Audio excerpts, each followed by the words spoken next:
Yo, what's good, everybody? Welcome back to L Dubs Boxing. Back with another one. So we got this fight week coming up, October the 4th through the 5th. You know what I'm saying? So we're gonna touch on it. Before I get into it, I want to salute everybody coming through the building. Make sure you guys hit the like button and subscribe. You can follow me on my social media, scrolling across the bottom: Twitter, Instagram. Tap into the website ldubsboxing.com for sure. So we got a solid fight week coming up, man. Not as crazy as last week, and it's not gonna be as big as what we got going on the next week on the 13th. But we still got a good fight week. Cash Crypto, what's good with you, bro? Salute to you. So we're gonna get to it, man. Get to it. Keep you guys that long. Let me see.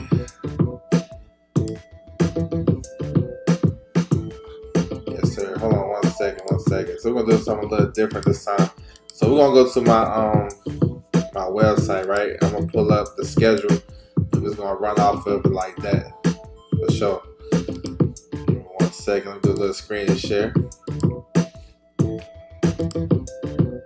Alright, so this is the website right here. You guys can go there and check out the website, check out any news, breaking news, whatever, feel free. So this is the schedule I update for every week. So we got fights basically all week, but the main ones I want to talk about is October the 4th, right? We got Janibek versus Mikhailovich. So this fight, it was supposed to happen in July. Janibek pulled out of the fight, you know what I'm saying? He was struggling to make the weight. He passed out. So he's going to face his IBF mandatory, Mikhailovich. They reordered the fight. So something interesting happened. Mikhailovich, he was like, look, listen, I don't want to fight for both of the titles. I just want to fight for the mandatory IBF, which is kind of smart because that has a 10-pound weight clause. If he was fighting for both belts, then the 10-pound rehydration clause wouldn't be on the line. So, and you know, Janibek struggled to make the weight and all that good shit. So that's kind of a smart move. We'll see if that helps him out. I think if Janibek can make the weight, this is like a 2 or 3 round fight. I'm just saying. I think this is probably one of Janibek's easiest fights. I know Mikhailovich is a solid fighter, but he like a B minus, C plus type of guy. We haven't seen him in with nobody that's going to say he can beat Janibek. So Janibek can make the weight, and everything is good. You know, from what I heard, like Janibek haven't even got to Australia yet. That's crazy to me. To get your body adjusted with that, you know what I'm saying, that the time zone, and if he's struggling to make the weight, you want to get down there early. And, you know what I'm saying, get the weight off. But I don't know, that's crazy. So, we'll see what's happening. That's interesting, though. Because maybe there's something to it that Janibek can't make the weight. And if he's struggling to make the weight and he's depleted, I mean, anything can happen in boxing, yo. You know what I'm saying? We've seen these upsets a lot. On the other card, you got Maye Matu. She's going to face Shannon O'Connor. So, Matu was supposed to fight Ellie Scotney for the unified titles at 122, but Scotney pulled out with an injury. That was going to be on the undercard of Prograis versus Catterall. So she get to stay busy and keep her position. She's the IBO champion at 122, so we'll see how she look in that one. So we have a card October the 4th in Houston. We got Quentin Randall versus Janelson Bocachica. Now that's an interesting fight because both guys recently fought the current WBO champion Brian Norman Jr. and gave him a good ass fight. I thought Quentin Randall had some good rounds early until he started getting tired, and then Norman started to bully him and won that fight. Bocachica dropped Norman. He dropped Norman in that fight right before they had like a head clash, and the fight got stopped before the 4th round. And that was the fight Bocachica was doing well. He was timing Brian Norman real good. So I like to see how that fight would have played out. Brian Norman started to get back in that fight as well. So, you know, both guys, you know, this is an important fight because the winner can get another opportunity. Quentin Randall, I think he lost like another 2 fights after that. So they using him as an opponent type shit. And the thing, I think Quentin Randall can fight, but what I don't like about him, he kind of kind of got like a sparring partner mentality, bro. I just have to say that. I know he sparred with a lot of good guys, and he know how to handle himself. But I feel like he don't really turn it on in these fights. In some of these fights. Boca Chica, he probably the bigger puncher. You know what I'm saying? Both guys need this win to resurrect their career. So you can catch this on the Zone. It's Red Owl Boxing for sure. So you guys can tap in with it. Alright, we're moving down. So we got a couple of fights on the Zone. Some cards that you want to check out. October the 4th, Muhammad Wasim is fighting. You know what I'm saying? He fought for the title a couple years ago. You want to check him out. They got a card in Scotland on the Zone. You guys want to tap into. We got the ladies, October the 4th. Makaya Cripps versus Madeline Rivas. Rivas is a former world champion. She just lost her title last year to Erica Rivas. That was a close fight.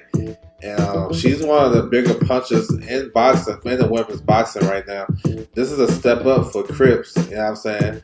And this at 122 pounds, so the winner can get a world title shot, you know what I'm saying? I like Makaya. She can fight. She fighting in her hometown of Niagara Falls. She can fight. She's managed by Jamel Herring, undefeated. Got some good wins on her resume. You know what I'm saying? And this is a good step up against a former world champion. So yeah, I'm looking forward to it. You know what I'm saying? Because I think Cripps can win a world title for sure. 122, or if she can make 118, that's a good move. And then the last one is Nick Ball versus Ronnie Rios. So those guys are gonna fight for the WBA featherweight title. It's some guys on this card I need you to look out for. Herrera, the kid from Cuba. Yadier Herrera. He's nice. You know what I'm saying? He's nice. He one of the ones. I think he got like a top 15 ranking in the WBC. He's gonna face Oliver Flores. Real flashy, fast. He got the Cuban style, got the swag. Y'all watch out for him. Main event though, Nick Ball versus Ronnie Rios. So this is a hometown defense for Nick Ball. You know, he's been having some tough fights. A lot of tough 12-round fights to get in position to fight for the title. And then he fought for the WBC in March in a tough fight against Ray Vargas. Came up short, but I thought he won that fight with the 2 knockdowns. And then against Ray Ford, that was a close back and forth type of fight, and he edged that out. So this is like a step down for him, you know what I'm saying, facing Ronnie Rios, who was a good contender at 122. This is his second fight in 126. Before that, he came out for retirement. Then he came back early this year to fight on a Pro Box TV card, and he looked good. So Ronnie Rios get the call. He was supposed to face Stephen Fulton on Canelo's card, but he turned it down, got a title shot. So I ain't mad at him. So this can be a tough fight. The style matchup is real good. You know what Nick Ball coming to do? He like 5'1", 5'2". He coming straight at you. You know, he's strong. He's physically strong. So we'll see if Rios, get bullied by this guy. You know what I'm saying? Who got a lot of momentum. He actually coming off an injury, Nick Ball. So that's why, the step down in competition. But it could be a good fight because Rios like to fight in close. He's a good body puncher, throw good combinations when he's on his game. But I don't know. I think Nick Ball will be too strong for him. So we have to see. I know Nick Ball, his number one contender is Shushu Carrington. Last week, he had a tough fight against Sagawa, which he probably should have lost. I thought Sagawa won that fight.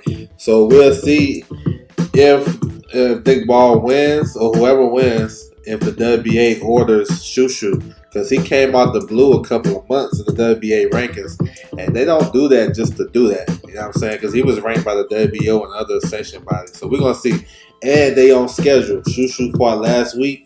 Nick Ball fighting this week. So we'll have to see. But I expect Nick Ball to win the fight for sure. I think he'll win the fight. Keep his momentum. So that's what it is, man. That's the fight week. It's not really so crazy. But next week, the week after this, there's going to be a lot of boxing, so getting us ready for that. We came off a good weekend. Michaela Mayer and Sandy Ryan had a great fight. We seen Terry Harper win her world title, 3-division world champion. Alicia Baumgartner finally came back. The fight it didn't end the way everybody wanted it to end, but she got she keep her belts. And we seen Xander Zayas look good last week. Shushu and Tiger Johnson really didn't look all that. Let me see who else fought last week. I thought Polanco looked good, so we still got some stuff to look forward to. We end the month of September, solid month of boxing, creeping into October. So, yes, sir. You said salute. What's good with you, bro? Nick Ball been in real tough. Yeah, he been in real tough. Even the fights before that, he had a fight against an African kid. That was a tough fight. He came through. I think he stopped him late. He been having some tough fights. I thought Ford fight was a draw. Yeah. I did too though. That was a close fight. That was a close fight for sure. It could have went either way. Man, Santino in the building. What's good with you, bro? Salute. He said I like Boca Chico over. I think Boca Chico wins that fight too. Nate Vance in the building. What's good with you, bro? Arnaldo. What's good with you? Salute. He said Xander is improving his boxing skills for sure. No, he is. That's why look, if he got confidence in himself to call out Virgil Ortiz, I'll take it. I like Virgil in that fight. I think Virgil will beat him. But hey, he showed a lot of skills and he developed real well.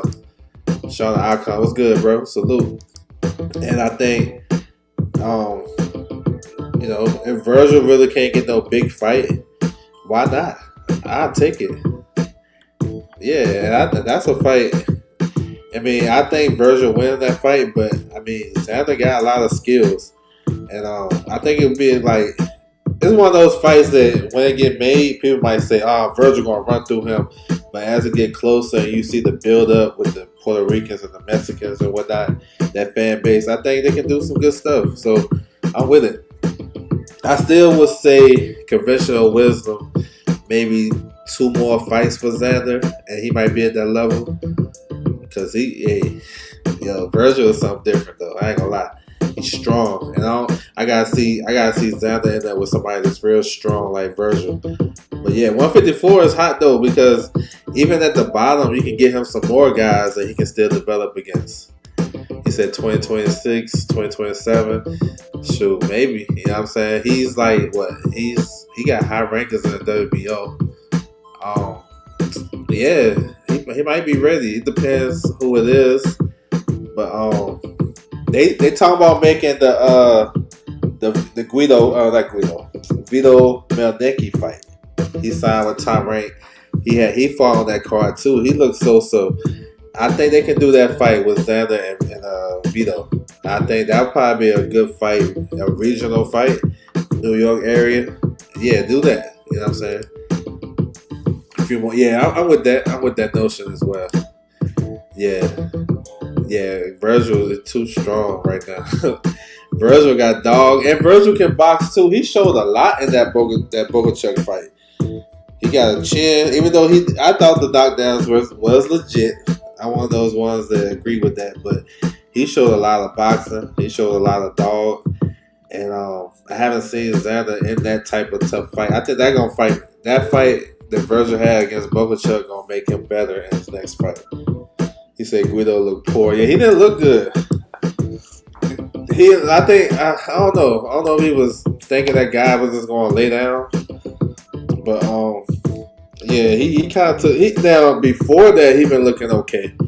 I think since he got been running shields, he actually looked better. But the other night, he didn't look so good. But yeah, so solid box week. So make sure you guys stay tuned. I'm looking forward to next week. Next week, boxing fight week is gonna be crazy. I can't wait for that. We got a lot of good stuff coming up in the sport of boxing. Definitely, we need some more big fights to close out the year for sure. Hopefully, we get those PBC dates. Some more Matchroom, Top Rank, everybody. I'm not the one that's going to root for one. One promotion company. I like them all. Golden Boy got some shows coming up the end of the year. I'm looking for PBC to announce some more cards. Definitely Top Rank.